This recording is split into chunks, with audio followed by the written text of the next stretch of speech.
What's up, guys? It's Danny, back for another update for the garden. Just pulled in this harvest of tomatoes, jalapenos, habaneros. Taking this out to my parents. We're gonna have a cookout and try to make some hot sauce with my brothers, so we'll see how that goes. But a couple things I just wanted to do a quick little video on today. Red mulch film and root pouches. So the red mulch film is what we've got here on the peppers, and I've also got it on the tomato patch you can see over here. So the tomatoes are doing awesome. We'll get our way over there, but so far here's the peppers. So I'll just take you through. You know, they're doing okay, but as you can see, it gets a little bit more full as we get down this way. So here's probably the closest comparison. So we have habaneros right here on red film and habaneros on the black ground cover, and as you can see here, the ones on the black ground cover are growing a little bit higher. They're also just a lot thicker, so you can see here that stem is a lot thicker. We've got habaneros literally lining that whole thing, and then you come over to the red, it just looks a little like peaked, I guess, but I mean, fruit production is awesome. It's really, I don't know, it's hard to tell. The other day I didn't think it was doing as well, but for habaneros it's looking pretty solid. The big difference I've noticed is jalapenos. Here's the jalapenos above view. You know, some of these plants are a little bit newer. We had some damage, you know, or weeds just overtook the seedlings. But these jalapenos down here are doing much better. Probably gotten twice, 3 times, 4 times as many jalapenos as I did from these plants over here. So you can see, if we can get out of the sun here, definitely just a little bit more peaked. They're kind of a light green, and you come down here, that foliage is a lot more full, a lot darker. So here's the peppers. You know, again, not disappointing, but not the greatest for jalapenos. As far as the tomatoes, I'd say those are doing the best. Here's a pretty good example right here. This is an early girl hybrid tomato. This is 1, 2, 3, 4, 5, 6 layers of fruit, and just about 6 feet, some average 1 per foot.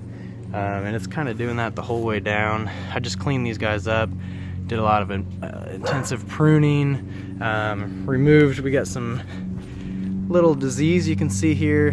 I would have, I mean, you know, you got to expect that with all the rain that we've had this year, just constant downpours. So overall, I'm pretty happy with the tomato production here on the red film.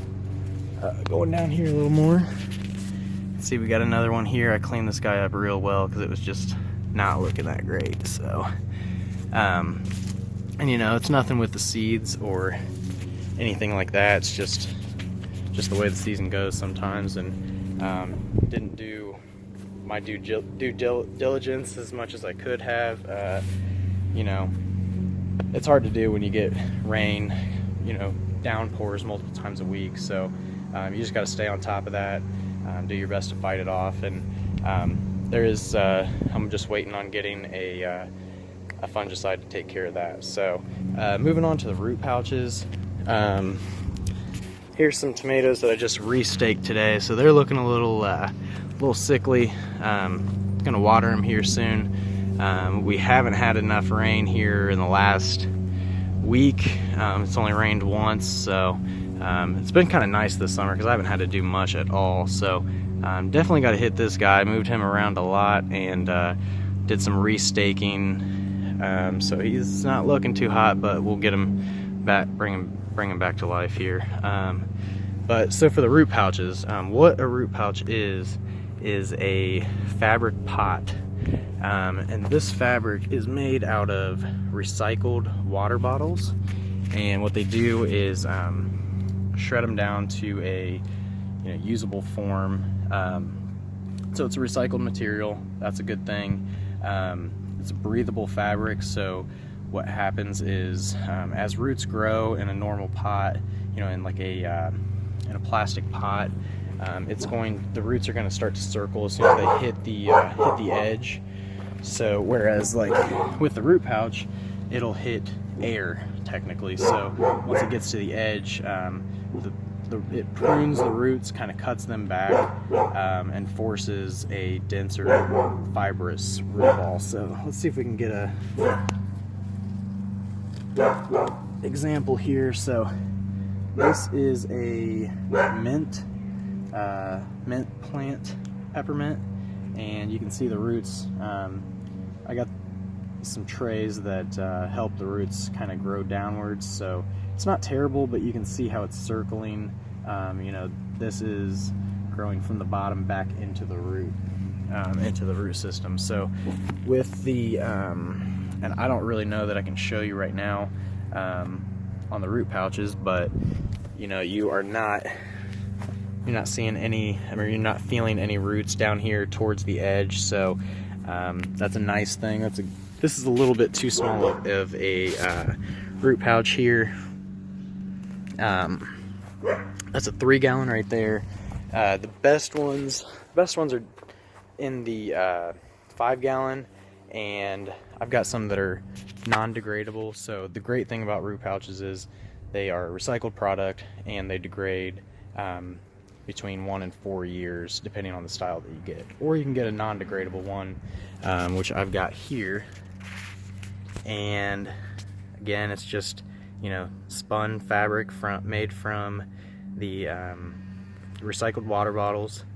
And this is a company actually out of Oregon, and so you can see here, and these things are made everywhere from a 1 to a 600 gallon if you absolutely wanted one.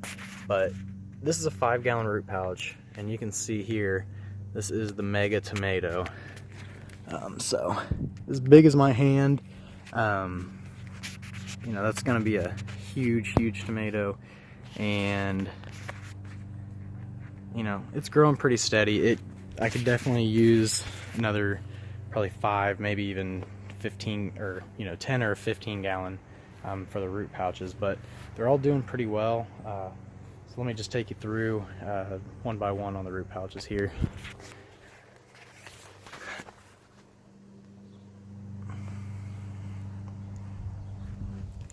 And the one thing that I have noticed with the root pouches is that I'm getting a lot more fruit to foliage ratio. So there's a lot less leaves, like on these. That's a little sick one, but he's still producing some fruit. But then you come over and you take a look at this one. Still, there's a lot more foliage, but that's all right. You can't always control all the factors, but I think what the good thing about the root pouch is, I put a soil in there that does not have a bunch of nutrients packed into it, like the ground would.